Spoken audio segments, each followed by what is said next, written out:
मनीष सिसोदिया को अभी तक बेल नहीं मिली है। वजह तो है ना, आप एजेंसी पर आरोप लगा सकते हैं कि, लेकिन अदालतों पर कब तक उंगली उठाइएगा? देखिए अंजना जी, पीएमएलए के जो प्रोविजंस होते हैं वो बहुत ड्रैकोनियन होते हैं, वो अंडर चैलेंज है सुप्रीम कोर्ट में। तो मैं टेक्निकलिटीज में नहीं जाऊंगी, पर मैं आपको सिंपली ये बता सकती हूँ कि 15 महीने हो गए इनको जांच करते करते। बिहार पहला राज्य है जहां हम लोगों ने कास्ट बेस्ड सर्वे कराया है, तो लोग डरे हुए हैं, घबराए हुए हैं, क्योंकि देश में। आप बताइए ऐसा कैसे? तेजस्वी यादव कास्ट सेंसस पर बोल रहे थे। प्रियंका जी बात पूरी कीजिए। हाँ बोलिए बोलिए। आज तक 1 रुपया नहीं मिला हमसे, इन्होंने इतनी जांचें कर ली। ये अरविंद केजरीवाल का खौफ है, क्योंकि इनके पास कोई तोड़ नहीं है। इनके पास तोड़ नहीं है हमारे संजय सिंह जैसे नेताओं के लिए, जो मुखर होकर इनसे सवाल पूछते हैं। इनसे पूछा जाए, जो 70,000 करोड़ के घोटालेबाज है, उनको आपने अगले दिन मिनिस्टर बना लिया, वो साफ हो गए। इनका डेफिनेशन ऑफ करप्शन बहुत अलग है अंजना जी। ये लोग जानबूझकर सारे विपक्ष की आवाज को दबाना चाहते हैं और लगातार ईडी का, सीबीआई का दुरुपयोग कर रहे हैं। आप बताइए, सीबीआई ने जिस व्यक्ति को क्लीन चिट दे दी, छोड़ दिया, उसको ईडी ने धर लिया।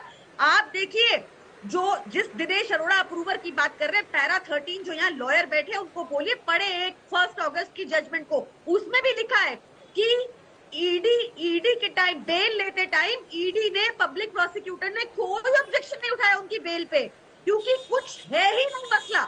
ये सारी कहानियां इतने 15 महीनों बाद इनको इतना कोई छोटा नाम है संजय सिंह क्या? इतने महीनों बाद इनको एक नाम मिला है, इनको अभी तक रिकवरी नहीं मिल रही, इनको ट्रेल नहीं मिल रही पैसे की। पैसा कहाँ गया पता नहीं, सरकारी राजस्व बढ़ गया उसी पॉलिसी। एक सेकंड, मैं आ रही हूँ आपके पास। इसका जवाब मैं गौरव भाटिया से लूंगी। प्रमोद तिवारी, कांग्रेस का रिएक्शन इंटरेस्टिंग है इस वक्त, क्योंकि देखिए ये वो वक्त है जब इंडिया गठबंधन में ये तमाम विपक्षी पार्टियां एकजुट है।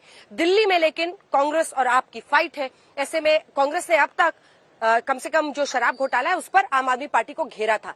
अब अलायंस बनने के बाद प्रमोद तिवारी क्या कह रहे हैं हमारे सहयोगी से सुनिए।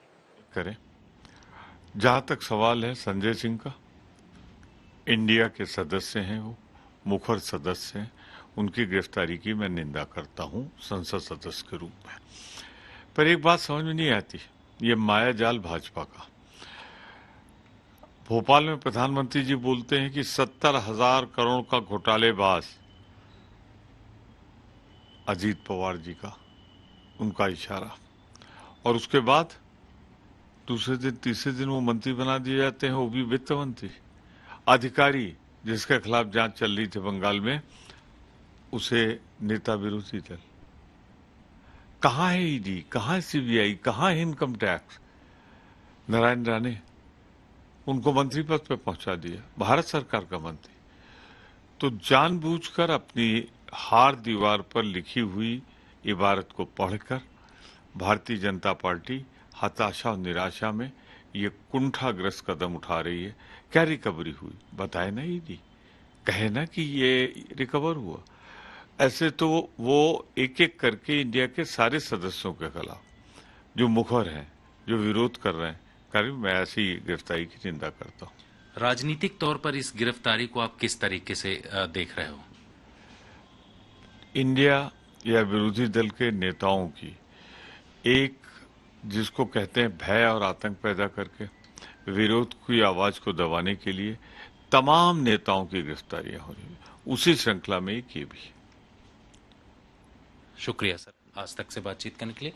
कैमरामैन प्रेमचंद मिश्रा के साथ प्रमोद तिवारी को, जिनका ये कहना है कि आपने, उन्होंने निंदा की कि एक सांसद है, और एक मैं सांसद के तौर पर इसकी निंदा करता हूं, लेकिन उन्होंने बीजेपी को कटघरे में खड़ा किया है और कह रहे हैं कि आपकी पार्टी में आते ही मंत्री भी बना दिए जाए, जिनमें नारायण राणे से लेकर उन्होंने कई नाम लिए हैं। मैं गौरव भाटिया जी इस पर आपकी प्रतिक्रिया लूंगी, लेकिन by and large Congress party आज आम आदमी पार्टी के साथ खड़ी दिख रही है संजय सिंह के अरेस्ट पर। संजय सिंह को आप एक मुख्य रणनीतिकार के तौर पर देख सकते हैं आम आदमी पार्टी में, तो वहीं दूसरी तरफ एक जो रिश्ता इंडिया गठबंधन में है उसमें भी उनकी भूमिका अहम मानी जाती है। प्रियंका जी, चूंकि बार बार आपकी बात कट जा रही है, 2 लाइन में अपनी बात पूरी कीजिए, फिर इन तमाम बातों पर मैं गौरव भाटिया जी से जवाब लूंगी। देखिए, अगर मनीष सिसोदिया को बेल नहीं मिल रही है, आप कह रही है मैं उस पर रिएक्शन नहीं दूंगी, कोर्ट में मामला है, लेकिन ये एक सच्चाई है ना कि उन्हें अभी तक बेल नहीं मिल रही है। ये इसको आप नकार नहीं सकती हैं। यानी एजेंसी ने कहूंगी इतनी बातें तो PMLA कोर्ट के को close में के सामने सबमिट कर दी है ना, जिससे वो उनको प्राइमा फसाई कन्विंस कर पाए। पीएमएलए के मैटर में पीएमएलए के प्रोविजंस बहुत ड्रैकोनियन है। ये नॉर्मल सीआरपीसी जैसे नहीं होते।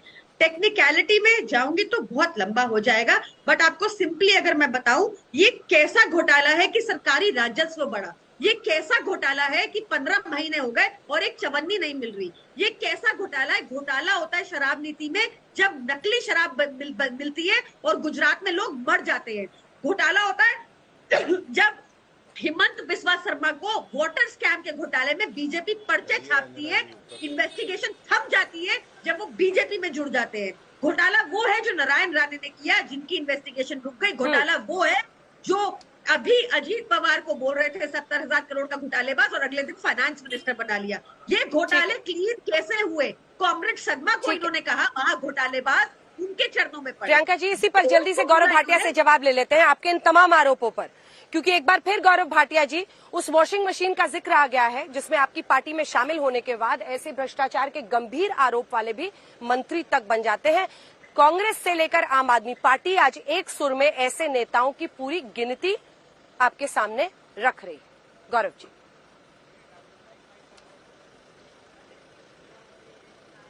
देखिए, ऐसा है, पहले तो कम समय में दर्शकों को बता दूं कि आपकी प्रवक्ता तैयारी नहीं करके आई हैं। अरविंद केजरीवाल जो थर-थर कांप रहे हैं अपने घर में, क्योंकि उनको लग रहा है कि शांत कराइए। बीच में नहीं, आवाज नहीं चुकी। Priyanka ji please shouting match नहीं।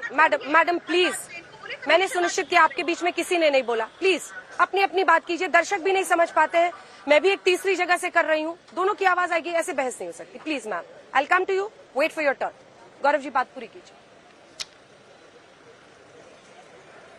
धन्यवाद। अंजना जी, देखिए, अरविंद केजरीवाल थर-थर कांप रहे हैं क्योंकि ये बात अब साबित हो गई है कि उनका बायां हाथ मनीष सिसोदिया 7.5 महीने से जेल पर है। दायां हाथ आज देखा, उसकी भी गिरफ्तारी हो गई। लेकिन जनता जानती है कि 10 सर वाला ये भ्रष्टाचारी राक्षस कोई है तो वो अरविंद केजरीवाल है। और जैसे जैसे जुड़ रही है कड़ी, वैसे वैसे अरविंद केजरीवाल के पास आ रही है हथकड़ी। अब मैं बताता हूं आपको पीएमएलए के बारे में। कानून की जानकारी इन्हें थोड़ा कम है, ड्रैकोनियन वर्ड सीख के आई हैं, नई नई प्रवक्ता है। वरिष्ठ अधिवक्ता होने के नाते एक बात बता दूं, प्रिजम्पशन ऑफ कॉन्स्टिट्यूशनैलिटी होती है। पीएमएलए एक्ट जो है, सुप्रीम कोर्ट में कोई प्रावधान चैलेंज है, इससे ये नहीं है कि वो लागू नहीं होगा। और ये भी बात सत्य है कि हाईकोर्ट में पैरा 61 ईडी ने अपोज करी बेल, और हाईकोर्ट ने ये कहा कि 100 करोड़ रुपए प्रोसीड्स ऑफ क्राइम किकबैक में लिए गए हैं, ऐसा अंदेशा होता है। कम से कम पढ़ाई लिखाई करके आया करें। दूसरी बात, अभी कह रही थी ये कैसा घोटाला है, मैं बताता हूं अंजना जी, ये ऐसा घोटाला है जहां 144 करोड़ रुपए जो जनता के थे उसकी छूट दे दी गई शराब के जो कारोबारी थे। ये ऐसा घोटाला है, ब्लैक लिस्टेड कंपनी को ठेका दे दिया गया क्योंकि वो रिश्वत देती है अरविंद केजरीवाल को। ये ऐसा घोटाला है जहां कमीशन 2% से बढ़ा के 12% कर दी गई। राजस्व को घोटाला घाटा होगा कि नहीं? और अंत में अगर सब ठीक था तो ये एक्साइज पॉलिसी वापस क्यों ली कट्टर बेईमान अरविंद केजरीवाल ने?